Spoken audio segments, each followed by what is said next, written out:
वरुलोरिया एक रहस्यमयी भूमि है जहाँ की नदियाँ चांदनी रात में चमकती हैं और पर्वत अपनी पुरानी कहानियाँ फुसफुसाते हैं।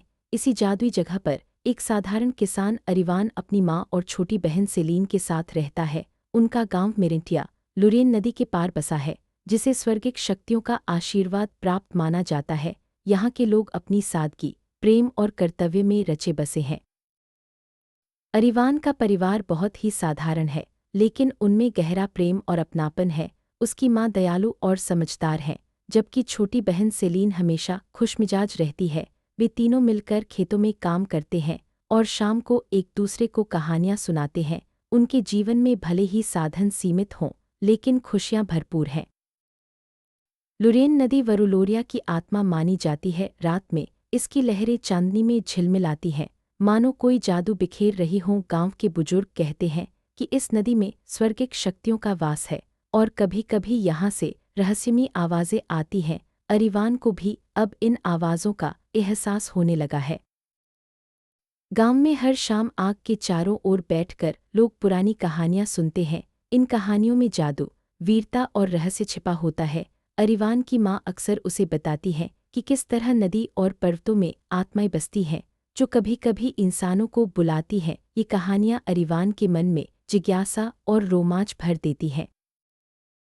जैसे जैसे दिन बीतते हैं, अरिवान को लुरेन नदी के पास कुछ अलग सा महसूस होने लगता है। उसे लगता है जैसे कोई अदृश्य शक्ति उसे पुकार रही है। वह नदी के किनारे बैठकर घंटों सोचता है कि आखिर ये संकेत क्या है। उसकी जिज्ञासा बढ़ती जाती है और वह अपने परिवार से भी इस बारे में चर्चा करता है। एक रात अरिवान को नदी के पानी में हल्की सी चमक दिखाई देती है। वह डरता नहीं, बल्कि उत्सुकता से उस ओर बढ़ता है। पानी में उसे एक अजीब सी आकृति दिखती है, जो मानो उसे बुला रही हो। यह उसका पहला संकेत था कि उसके जीवन में कुछ असाधारण होने वाला है।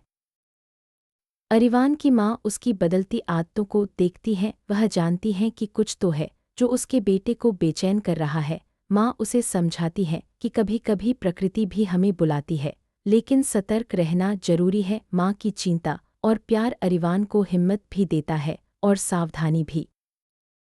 सेलीन, अरिवान की छोटी बहन, अपने भाई की जिज्ञासा में उसका साथ देती है। वह भी नदी के रहस्य को जानने के लिए उत्साहित है। दोनों भाई बहन मिलकर नदी के किनारे जाते हैं और वहाँ की हर छोटी बड़ी बात को नोटिस करते हैं। सेलीन की मासूमियत और उत्साह अरिवान को आगे बढ़ने की प्रेरणा देता है। मेरेंटिया गांव में हर कोई अपने अपने काम में व्यस्त रहता है, लेकिन सभी एक दूसरे की मदद करते हैं। यहाँ के लोग प्रकृति के साथ तालमेल बिठाकर जीते हैं। गांव में त्योहारों और मेलों का भी खास महत्व है, जहाँ सब मिलकर खुशियाँ मनाते हैं। अरिवान और उसका परिवार भी इन पलों का आनंद लेते हैं। अरिवान को अब बार बार लगता है कि नदी की लहरें उससे बातें कर रही हैं। कभी-कभी हवा में भी उसे कोई संदेश सुनाई देता है।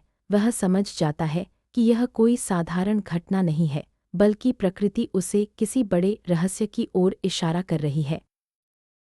अरिवान के जीवन में अब बदलाव की आहट है। उसे महसूस होता है कि उसका भाग्य उसे किसी अनजानी दिशा में ले जा रहा है। गांव के बुजुर्ग भी कहते हैं कि कभी-कभी किसी एक को ही प्रकृति चुनती है, ताकि वह पूरे गांव की किस्मत बदल सके। अरिवान के मन में डर और उत्साह दोनों है। एक दिन अरिवान तय करता है कि वह नदी के रहस्य को सुलझाएगा। वह अपनी माँ और बहन को बताता है कि उसे कुछ अलग महसूस हो रहा है। परिवार उसका साथ देता है और उसे आशीर्वाद देता है। इसी के साथ अरिवान की असाधारण यात्रा की शुरुआत होती है, जो उसके जीवन को हमेशा के लिए बदल देगी। जैसे ही अरिवान नदी के पास जाता है, उसे महसूस होता है कि कोई अदृश्य शक्ति उसे बुला रही है। वह अपनी आंखें बंद करता है और मन ही मन प्रार्थना करता है। अचानक उसे हल्की सी ठंडी हवा का झोंका महसूस होता है, जो उसके चेहरे को छू जाता है। यह संकेत है कि उसकी यात्रा अब शुरू हो चुकी है। अरिवान अब पूरी तरह से तैयार है। वह जानता है कि आगे की राह आसान नहीं होगी, लेकिन उसमें हिम्मत और जिज्ञासा दोनों हैं। वह अपने गांव, परिवार और वरुलोरिया की भलाई के लिए आगे बढ़ने का संकल्प लेता है। उसकी आंखों में अब डर नहीं, बल्कि उम्मीद और विश्वास है। अरिवान की यात्रा अब शुरू हो चुकी है। उसके कदम अब केवल उसके लिए नहीं बल्कि पूरे वरुलोरिया के भविष्य के लिए उठ रहे हैं। नदी की लहरें, पर्वतों की फुसफुसाहट और हवा की सरसराहट अब उसकी साथी बन चुकी हैं। यह एक ऐसी यात्रा है जो उसे और उसके गांव को हमेशा के लिए बदल देगी।